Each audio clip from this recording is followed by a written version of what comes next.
काबा बिहार में काबा बहुत बदनामी हो गई लो, अब बर्दाश्त नहीं होत। बिहार में काबा, बिहार में तोहर भतार बा।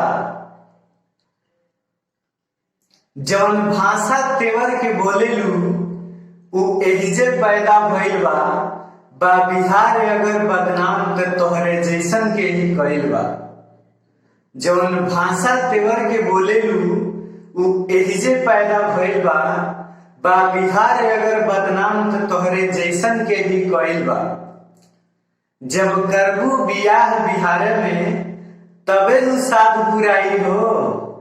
बिहार में काबा ओह दिन राते के ही बुझाई हो। जब करबू बियाह बिहार में तबे नु साध पुराई हो। बिहार में काबा ओह दिन विदाई में बुझाई हो। काबा बिहार में काबा, बिहार में तोहार भतार बा। सगरी संस्कार भुला के तुम बदनाम बिहार के करेलू। सब छोड़ के भाषा ए बबनी भोजपुरिये पर तू मरेलू। सगरी संस्कार भुला के तुम बदनाम बिहार के करेलू।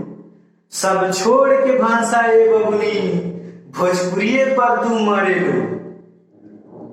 बिहार में कुछ नहीं खत का लंदन बियाह के जैबू हो। बिहार में कुछ नहीं खत का लंदन बियाह के जैबू हो। करबू बियाह बिहारी से तबे नु भोजपुरी में बतिएबू हो। काबा बिहार में तोहार भतार बा। आम और भरुआ मरचा के अचार बा। दादी दादा माई बाप के दिहल संस्कार बा। यही से बिहार बिहार बा। बिहार में काबा, बिहार में तोहार भतार बा।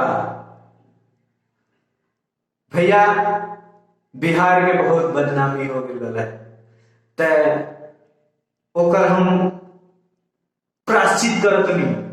जय बिहार।